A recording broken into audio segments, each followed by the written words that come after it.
Hello, everybody. I'm absolutely delighted to be hosting another episode of Vina Talks ND Live, where ND is neurodivergence. Today, I'm even more thrilled to have with us Atif.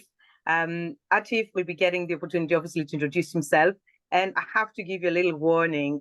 When last time Atif and I went into introducing each other, I believe, and correct me if you think, otherwise, Atif, the discussion went a little bit philosophical, the way that we both kind of enjoy, I suppose. It was a very natural, organic flow, and I do expect nothing less than that, but at no means. And do I mean, obviously, to put anybody under pressure, or indeed the audience? I'm hoping you will be in for a treat. As always, I'm expecting feedback, input, ideas for future episodes to come through. Do stay put and enjoy this discussion. So, Arif, the floor is yours. Can you please introduce yourself? Thank you. Thank you, Vina. Thank you, everyone listening today, and taking the time out of your busy weeks to sort of hear these conversations. I don't know what we're going to talk about in terms of questions, but I'm happy to explore and share what I think is an urgency, but also my own sincerity of why this conversation and this work really matters. So my name is Atif Choudhury. I'm one of the founders of two social enterprises. One is based in Palestine, based in the UK, but working with supporting families in Palestine, where we sell fair trade products like olive oil and dates and things. You may have come across that. It's in every Oxfam shop in the UK. But also the one that many people in the neurodiversity world and disability world know me for, which is called Diversity and Ability, or DNA, and DNA is now 13 years old, and we work around the world supporting organizations strengthening inclusion.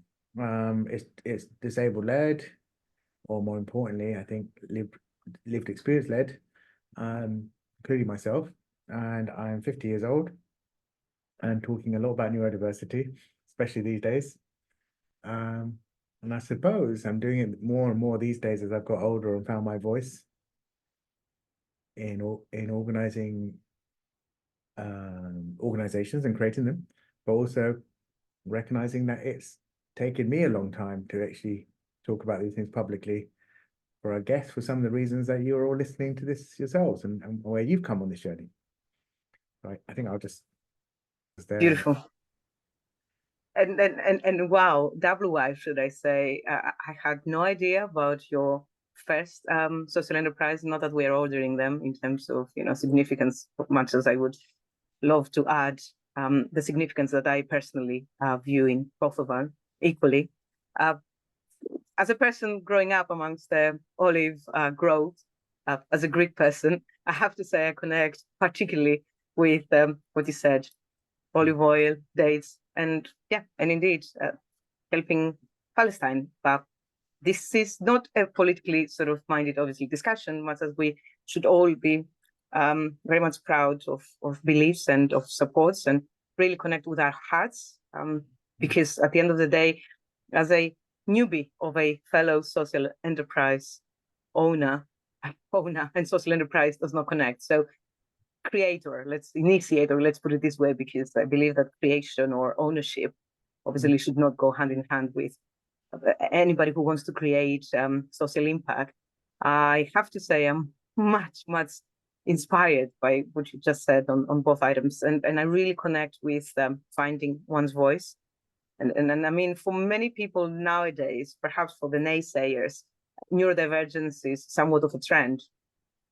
Clearly shouldn't be of a trend, simply because and here's where I'm adding myself as a newly diagnosed ADHD person, shouldn't treat that as a trend, because we are now trying to normalize, here I am creating an oxymoron already, the fact that we had a long-awaited deficit, in a way, of outstanding diagnosis, and people are taking to the opportunity of understanding who they are and reflecting on their identity. I mean, do you see, you mentioned that nowadays you do a lot of public speaking. Do you actually get to see that sometimes the invites you're receiving are very much to do with it would be a nice thematic to have somebody to speak about neurodivergence, rather than strictly speaking one's need to become more aware? It's a great question. I mean, I think there is a element of both at the same time. And I suppose there's an element and I'll be generous, that I think folks will say, look, we need to more intersectionality, we need this. So that's great, sort of, but often it's a word that is used, sometimes peppered into conversations as if the presence of the word is enough. Justice does that, I think, when organizations use that word and think, but you're not defining it, but saying it isn't enough, but it's perhaps at times is, because it's not questioned enough. We don't ask of ourselves, what do we mean by it? But in sense, I suppose there is other organizations that will ask me because the intent is truly there. It's truly there. That doesn't mean that the actuality of all things that can be defined as inclusive or fair or just are there, but there is a sincere intent to build that inclusion into the conversations. And I think that's wonderful. I think as well, I don't know if this applies to many people listening, but I hope it does to some. And if it does, please reach out to me. I would love to hear your thoughts and heal on this a little bit together. But I think when you're a person of color, you are fighting to have your voice seen and heard all the time. And you're navigating the fragility of power and relationships all the time. And this is no different. Every woman in the world is doing this as well. Just that it has to be said.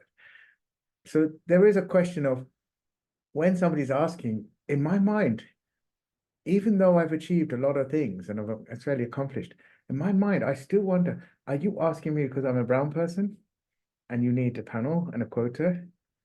Or are you asking me because you really thought about my work? You really understood, or at least passionately tried to know where it fits into yours. And the second thing should always be what goes in my mind, but in truth, it isn't. And I think there's some good work to be done for me, to make sure it's always the second thing they look for, that they're looking for me and not a quota. But it's also for me to heal a little bit, to accept that is truly there as much as I hope it's there. And I'm never really, I'm not entirely sure. Yeah, and I feel actually not dissimilar. And of course, what is intersectionality? You mentioned the word and again, and justice and of course neurodivergence. And I feel the same, by the way, about sustainability. You go out there and you ask 10 people about what sustainability means for them, and you will be guaranteed to have 10 different definitions. And so for me, as an ethnic minority, and a woman and a person who's quite, raw and diluted in the way that I present myself, or I, represent the business world, not necessarily, especially in the city of London, not necessarily how the homogeneity of it might wish me to present. I am always very conscious of the fact that I need to continue representing this. It might be a smaller cohort. It might be a cohort that hasn't actually understood what sort of gels it together. It might be a cohort that I can only see. I don't know, whether it's statistically sort of significant or not. But I feel that by one sort of upholding their own individuality and identity and how they understand it is good enough in order to sort of give somebody else also the stepping stone to be themselves, whatever that being oneself might sort of allude to or mean. I find it suddenly a little bit more, and I sense your genuine, honest sort of input when you say what you just said, in the sense of it's okay how that might present in each person, to give the liberty of each individual to present themselves in the characteristics in the ways that they wish is really the best inspiring contribution we can make. Yes, absolutely. Absolutely. And I think that goes again into the spaces of harmony, but also a space of, we hear it, leadership, vulnerability, humility, curiosity, etc. But harmony, I think, is also here. So when I think about things like, bring your whole self to work day, for example, there is harmony and there's a good intent. But in truth, this is a question of power. Who can really bring themselves to work? I mean, I can't talk to you today as I talk to my, my brothers. I love them dearly, but it would be weird, And so what is the whole self? Well, that's my whole self. But is it my only self? No. And so the question then becomes for everybody is no, we don't ask. And I include myself in this, that I'm not a CEO that says to my staff, bring your whole self to work because it sounds good or it feels good. But it's to recognize that yes, I have an invitation. Yes, it is a beautiful invitation. But for some people, it might be an imposition. And so the question then becomes is, how do we recognize that first? That for some people, there's years of thinking about what their whole self even means to themselves, let alone how they bring it into the workplace, and the workplace is a beautiful space, right? It is where you spend more time than you do with your loved ones, is where you spend more time than you do with your hobbies. In many cases, and I think in most cases, in fact, it's where you spend more time doing things that you didn't actually study. You never even went to university to do, for a lot of people. And so then you got to ask, so is it a place of passion? Perhaps not. So what do you do about that? Well, there's a transactional reality that says, I need money and I need to get some money and I need to have this transactional relationship with my life somehow. So all those things can be true. But the question then becomes is, but should we be cultivating places where people feel psychologically safe? Should we be cultivating spaces where we know it's our duty, not our leadership duty, but our own personal duty to make it safe for other people? That every transaction or communication I have with a colleague is a transference of energy, of my mood, and my feelings, and my passions, and my inspirations can transfer that energy and my dialogue with each person I meet. It's a hell of a thing. It's a lot there, right? And we're asking a lot of each other to say, do all those things. But I also think it starts by just at least saying these things. And I think just to say these things, that we work in places that hopefully love us, that we work in places that we feel love, and that we're not afraid to use words like that. Yeah. But to be loved or to feel the love, you have to first be seen and be known or get to be known and understood, because otherwise that love won't claim the same amount of trust. So ultimately, what we need to claim is trust. How can we trust each other? And I personally, find it, I was at an RSA sort of discussion, and that's the Royal Society of Arts, Commerce, etc., the other day, and we were discussing about trust and courage, and ultimately it boiled down to, well, it's very courageous when you are the first one to trust somebody. That is courage. And I found that thoroughly enlightening and really ever so challenging, because who can claim the courage now, day and time, to be the first one to trust somebody? I suppose it can only be the person who knows the self well enough to trust their own intuition, of being able to unpack, decode, if you will, the other person. And what this unpacking helps them realize is that I see the decency, or I see the alignment of values between the two of us. Yeah, absolutely. But it may be more than that in a way, not to diminish that, but it's like, so we seek values, right? Because look, it's not just going to be familiarity. Yeah, brown skin is a familiarity. Families with brown skins is a familiarity. But I have more in common with some white working class people who are struggling in social change and lack of choices sometimes than I have with some of the brown people in the government. I know we're not making this political, but that we are watching people of color sending other people of color to Rwanda, and fighting for this to be a thing.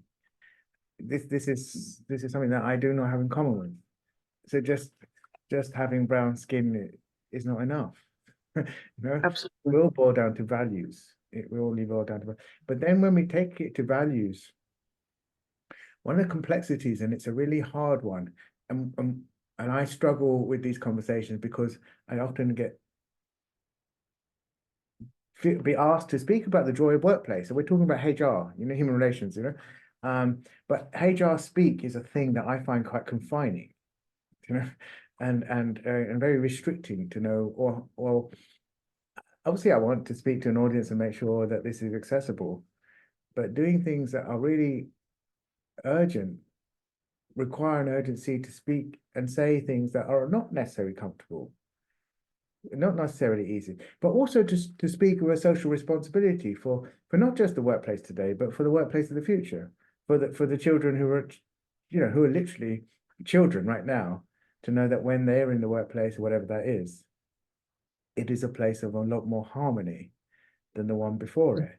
So that requires me to take that civic and social responsibility, not as just a father of children, but also a leader in an organization, or vice versa, or perhaps in this case, more as the father of children than somebody who works in equity and diversity or inclusion, you know, more as a, do I want for my children? So with that, I guess I'm sort of saying that sometimes I think when it comes to values, yes, we look for affinity and we share them and we have our new tribes to them. And why wouldn't we? Because that has trust. But part of our strength of our values is really about saying, where has there been trauma? Where has there been pain? What is the result of that pain and trauma that makes it hard to see this person's values? What is my responsibility in that? To dig deeper, not because we share affinity, but actually because perhaps we don't, you know, until we realize we do, you know. And I mean, honestly, can I just thank you? This is 100% speaking straight to my heart. I generally do not believe we can establish, and I go back to trust or justice or neurodivergent sort of awareness raising and understanding without being honest, without being vulnerable, without really appreciating that some of the things that we might say, represent, show that we terribly, very much believe in, might not connect necessarily or find the other person in agreement. They might connect, but in an antithetical way. Okay. Yeah. But to be able to expose one's soul in this direction and say, you know what? I do appreciate that's a sensitive sort of topic. I do appreciate that's a topic that can easily be contested, or somebody can write a complaint letter about, God forbid. But still, this is me out there telling you that if you want somebody where you know whether you should trust or get on or work for, or and under what circumstances, or really to get to know that I'm getting an understanding about how this person thinks, here I am. I'm here for you.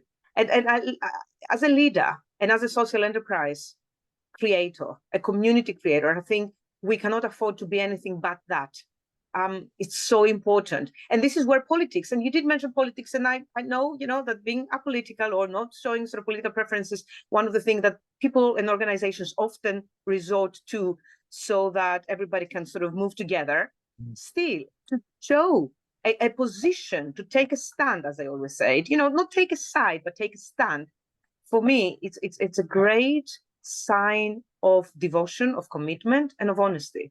So I applaud that.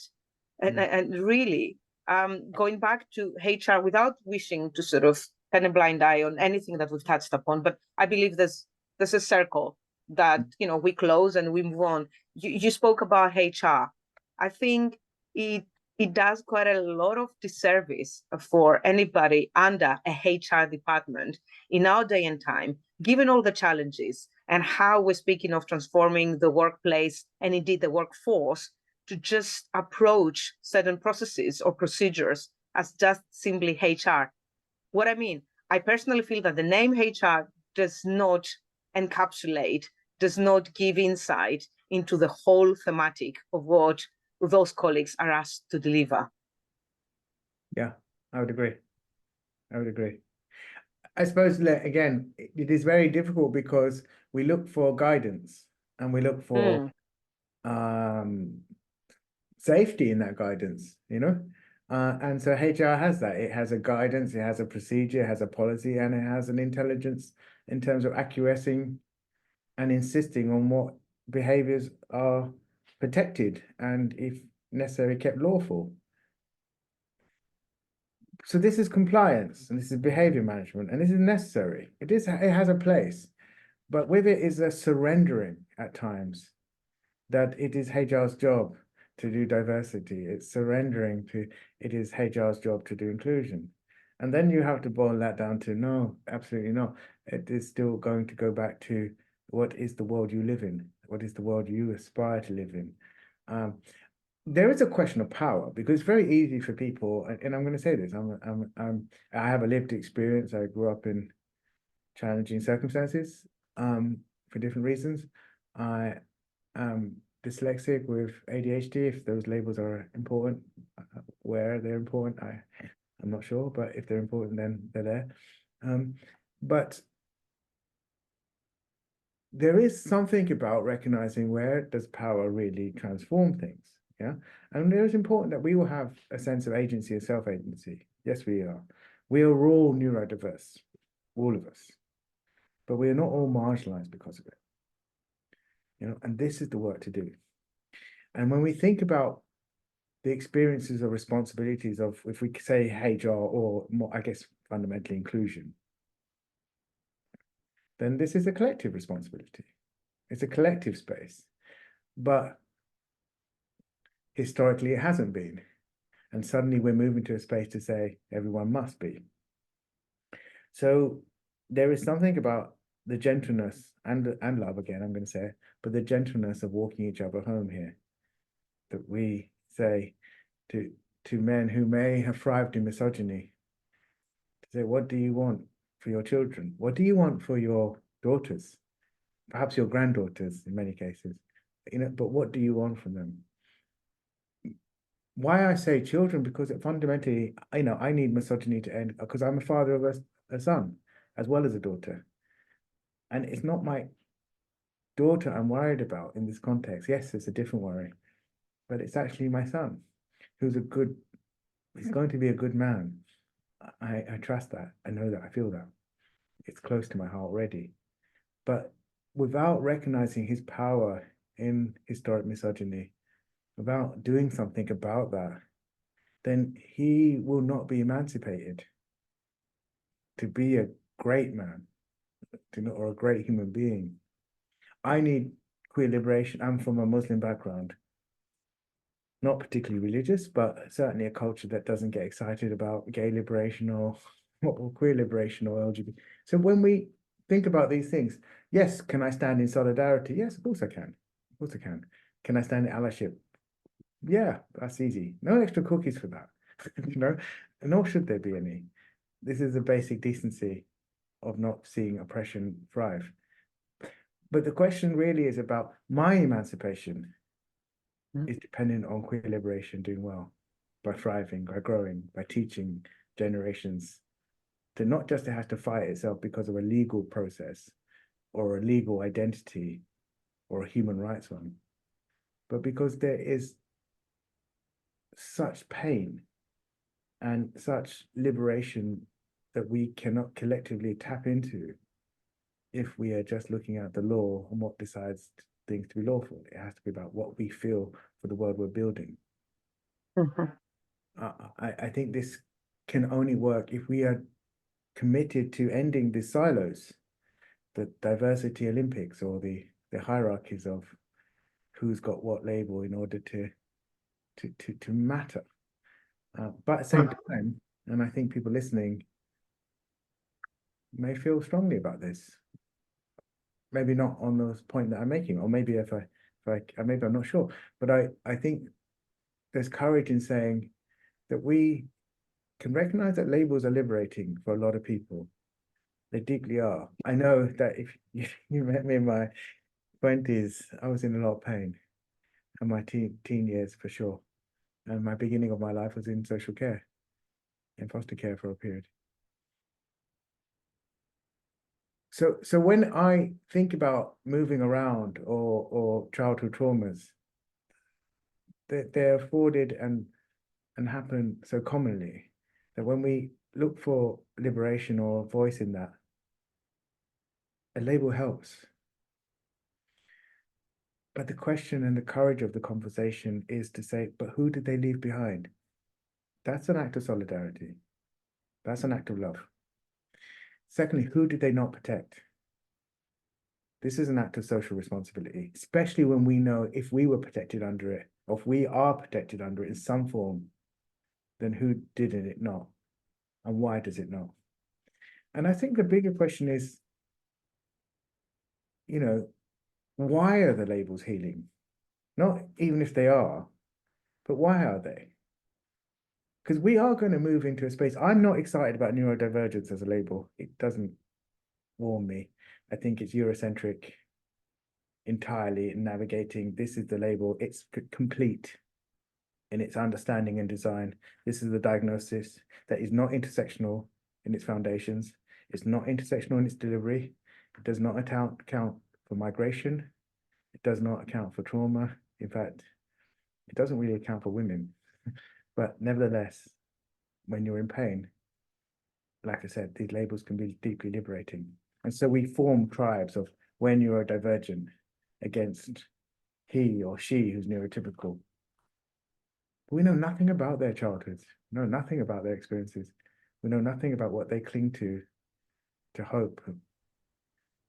And we certainly have no authority to express that they are of greater power than us or less defined in their marginalization because they're neurotypicals. Like I said, I think we're all neurodiverse, and it would be a shame if we weren't, but we truly are. Yep. And it's a beautiful thing. But some of us may have found a way to be protected under labels that give us a lot of healing, and that's to be welcomed. But it's also to who do we leave behind? Beautiful. On the healing, I actually think labels help us or give us it's okay to start unpacking and unveiling and digging deeper. I think I recall when I was sent the questionnaire on ADHD, every single, because of course, at the age of 43, they say to you, looking back in your childhood, can you produce examples X, Y, and Z?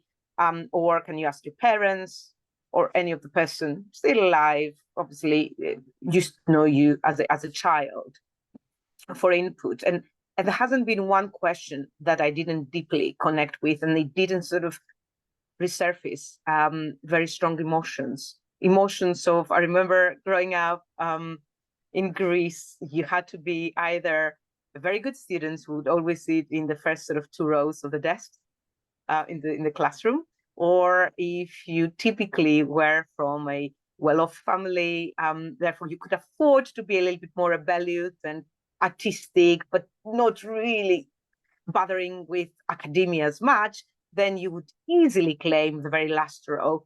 Or, okay, at push, if that's already been quite a few of us rebels, the penultimate. And you know what? I've always been rebellious in my own ways and certainly different. But always quite good academically. So I wasn't accepted. I didn't belong. I didn't belong either in the first few rows.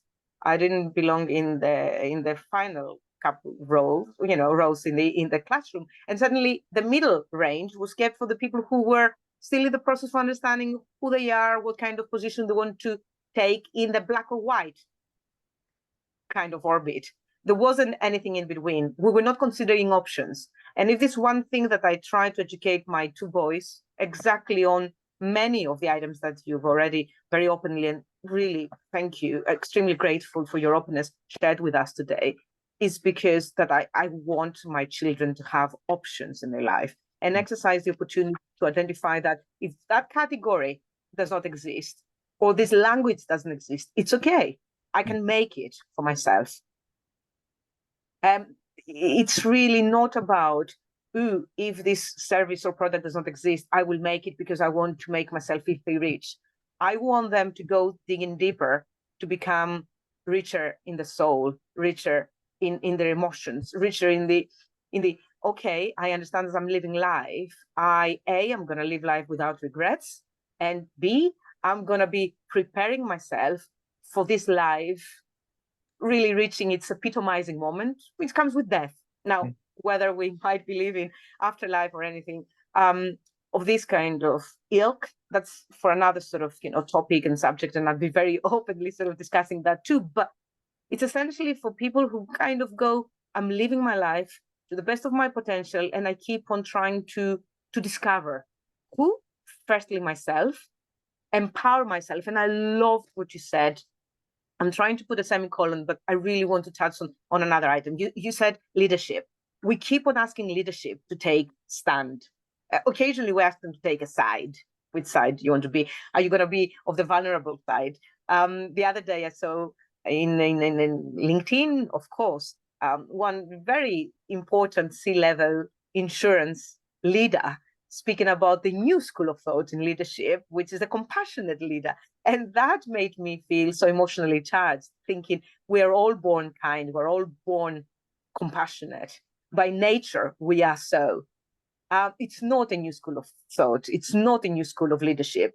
It is people who felt the need to keep themselves in this silo. And thank you again for also mentioning silos in order to fit in the credentials of being ready to lead, not being vulnerable, not speaking about the traumas, or really embracing this in order to be this leader.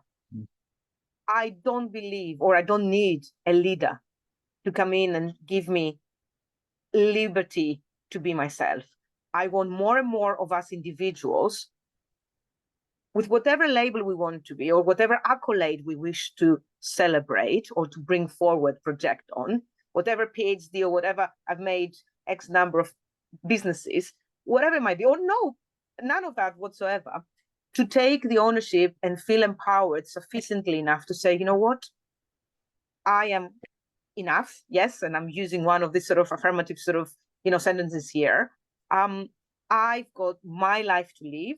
I've got people I care about to help reach out to who they are and keep on sort of delving deeper and facing things that might be not particularly comfortable until they find the best ways for them to also contribute collectively to help our community that keeps on disappointing us. What I'm seeing out there in the world really terribly disappoints and hurts and injures me, to become better. Yeah, absolutely. I think what you're touching on there is a very simple one, right? It's about everyday belonging, and that we, I'm on the board for Disability Rights UK, and I'm very proud of it, for the learning I get to be part of, to be proud of a pan disability charity that's representative of all people facing barriers. But I think but I want to have the courage of saying this, right? That arguably you get into politics of disabled person or people with disabilities, and it goes back and forth. But in truth, it stops us addressing the reality of what we really should be talking about, which are barriers. So we're here to talk about barriers and participation, and yet we get lost into the quagmire of politics of language and power in that language of, is it disabled person first, or is it person-centered first, and such and such. So I'm going to say, look, I want to see a change in this immediately, but I know I won't get that. But I would love to see that if I am an old man, and I'm 50 now, and I don't know what that means, but if I do live long enough, I would like us to get into conversations that says cold-heartedly, there's no such thing as a disabled person. There's just people. And people who are facing barriers need to be supported, not because they are supposed to be facing barriers, but because we are not in a healthy place as a civil society when so many people are facing barriers. And in truth, people have always come in different forms. People will always continue to come in different forms. We haven't welcomed many people that come in different forms, and at times we have. But if I go back to what you said, that every child is born in this, but then, there's a famous African saying, I'm sure, and I wish I could really nail it down to more, but it's to say, the child who is not embraced by the village, any child who's not embraced by the village will be forced to burn it down just to feel some warmth, you know? And so then we have to say, well, why do we continue using a deficit model to discuss people when people's differences inform our practice? People's differences tell us the richness of our world. People's differences show us where our love lives and what it looks like. And people's differences make it safer for our children to be here. Why we don't do that is because we obsess with labels and silos and the convenience of what they say. But like I said, if they're liberating for some, then wonderful. But if they're leaving people behind, then whose responsibility is that? Is it them or is it us? And this is the evolution of a conversation, right? I'm always told, and I will say this, I'm always told, the amount of times I hear it is when organizations say we're on a journey. And I think I get it, I understand it, and I smile. But there's nothing more demotivating than when big organizations with a lot of power and policy change say we're on a journey. Because what that translates to, and you know, again, we'll have this, you'll have really important insurance companies who have policy and power and change, and they are meaning well. I'm not here to say anything other than they're meaning well. But when they say we're on a journey, what they're saying is we're rolling out. Yeah, we're rolling out maybe gender pay gap because it matters. Okay, then do it, and you will. And said, but then George Floyd happens, and now we need to talk about anti-racism because it's big. So we're on a journey to do that. And that's okay. It doesn't matter you didn't do it before 2020. It didn't matter that perhaps you could have done it in the 70s or 80s. It doesn't matter. Well, it does, but we're going to walk each other home and we're going to, present the conversation through love. What matters is you're doing it.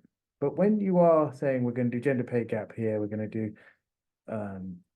anti-racism here, and we're going to then do climate urgency because it's really important and such that, and then we may look at disability as the last thing, because it's the place that has the least power in policy. You're 5 times more likely to be on the disabled poverty line if you're disabled. It's the place that has the least policy change when there's a zeitgeist on neurodiversity. And in that neurodiversity movement, you've got so many people right now that says, I'm not disabled, I'm neurodiverse. Like, okay, so continue othering. Why? What has a disabled person done to you? You know? So you want to say, I understand it. I understand. Like I say, I'm dyslexic, I'm not disabled, but I am facing barriers. The person in a wheelchair, if they have money and they have ramps access, then maybe they're not facing barriers as much as the person who's dyslexic and homeless. So what is our civic and social solidarity to say, let's not do this. Let's not go, I am neurodiverse or neurodivergent, but not disabled. Let's just talk about barriers, because ultimately, you are going to find a Black woman who wants to be paid equally. Perhaps she's neurodiverse. Perhaps she's a wheelchair user. Perhaps she just wants to belong. And this journey stuff of when they get round to her, it's quite demotivating, if not exhausting. And we would have lost her. And I just think we can do something that says, we get that this will be intersectional. We recognize that our pathway is at times slow and frustrating. We feel that. We are an organization that's inherited social wrongdoings. We're an organization that has chosen to fight for a better world. And we're an organization that gets that it's not just intersectional because it's a word, but it's intersectional because it's relevant. Do you know? It's relevant. And relevant and real. Mm-hmm. You're so right. So absolutely 100% right. I've got to think about negative language. Ultimately, we're still speaking language to a certain extent. The deficit is language. We often enough listen to the news so long as there's something awfully traumatic happening or sad. Okay. And there's a perennial sort of counter argument that if they want to sort of disorientate people, then there's something of a misery or of a drama or of a agony happening in order to take the public sort of attention away from that XY decision making. Deficit is an issue. Barriers is what we need to work on. But of course, that the devil's advocate would tell you what kind of barrier. Are we looking at the medical sort of way of getting rid of barriers or curing, should I say? Because of course, medical, it's all about curing, finding the magic potion, finding the drug that's going to correct that. Or it's the social barrier, the one that basically gets rid of the barriers in order to put everybody on the same sort of position. And that's very important. It goes back to what you said at the end of the day, being collective, showing the duty of care as an individual, duty of care because you are the guardian or the parent to young children, and you want them to grow and flourish in a better world, in a better society. You don't want to raise kids that are going to go and burn the village because that village hasn't accepted them. It is very difficult, I find, therefore, for any organization that's been built on a set of rules, processes, and it's ultimately there in a capitalistic system to maximize the shareholder returns, to enable a very social model in the way that people will appreciate that they are there and they're seen and they are celebrated on the grounds of solidarity. As far as I'm concerned, and I've been one of those people who basically had to confront a colleague witnessing a very misogynistic sort of behavior and say, I do know that you have a daughter and a son. If that your daughter was there and I wasn't there, how would you feel? Because when I first held him accountable, he said, oh, well, I saw it, but what would you like me to do? What would I do? I said, well, would you give me the same answer? If it wasn't me, it was your daughter there. Yeah, absolutely. I got no response. But you know what I think I did? Well, I managed to swim for my own sort of, rights and values during the said meeting. And secondly, I managed probably to help a person reflect. I'm not there to save the world. I didn't see myself as anyone's God, and I'm trying to make that religious. But I was there representing my own values of a person who actually wants to be an upstander, not a bystander, and looks beyond visible differences, looks into unpacking, unveiling really what makes us intersectional. And you know what? In the same way as we are all neurodiverse, we're all intersectional in who we are, given where and how we've been born and we grew up. Yeah, we're all intersectional. And by the minute, I think that these journeys help us appreciate this of us being all intersectional, we will stop speaking about being on a journey.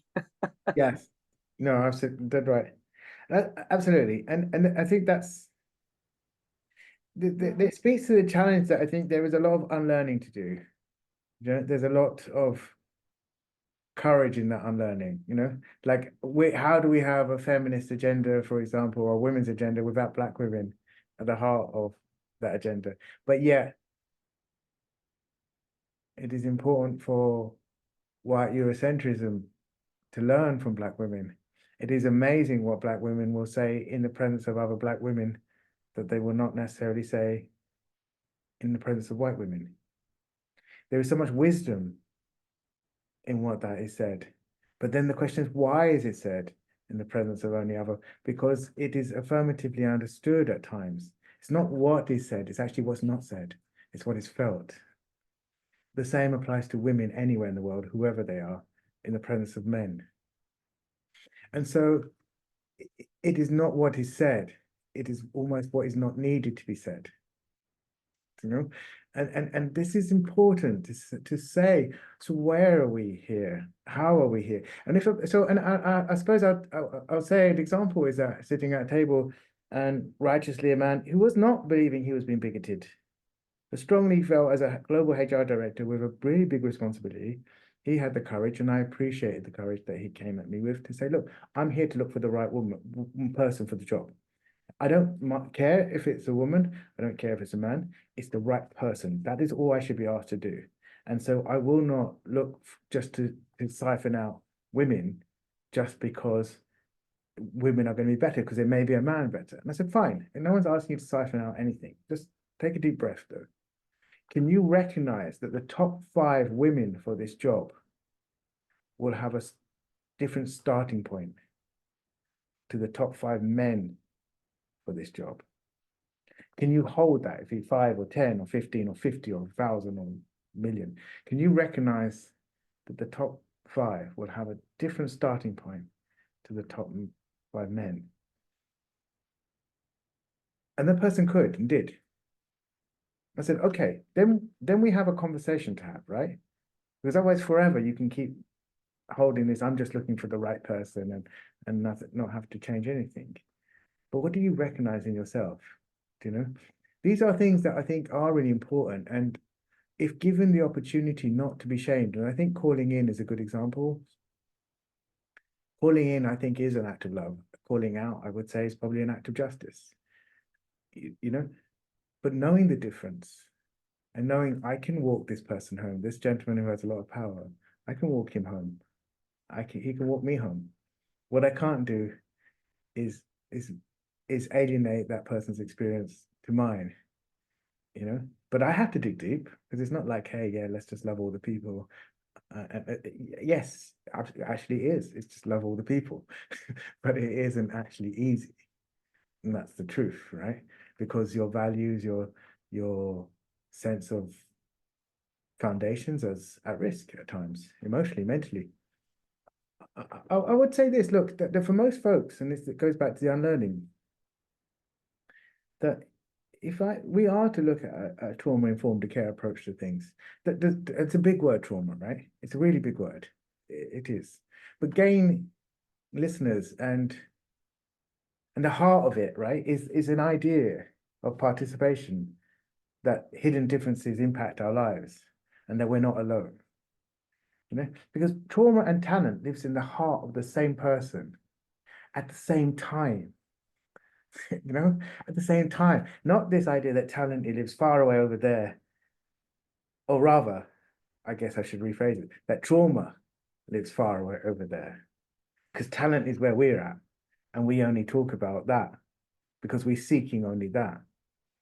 Because in truth, people become famous, and in that famous story, we say talent. Yes, we do, and we see trauma, and the story is not hidden so much because the famous person has killed shame by telling their story, by doing the invincible, by creating this, you know? I didn't learn to look at people until my mid-20s. I spoke to only 2 people in my entire school time.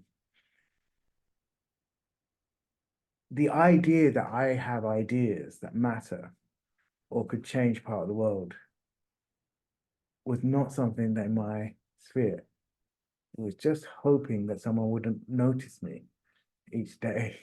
Not notice me, but not notice me, you know? So we have to do something that says, by playing small, I am robbing somebody of something beautiful.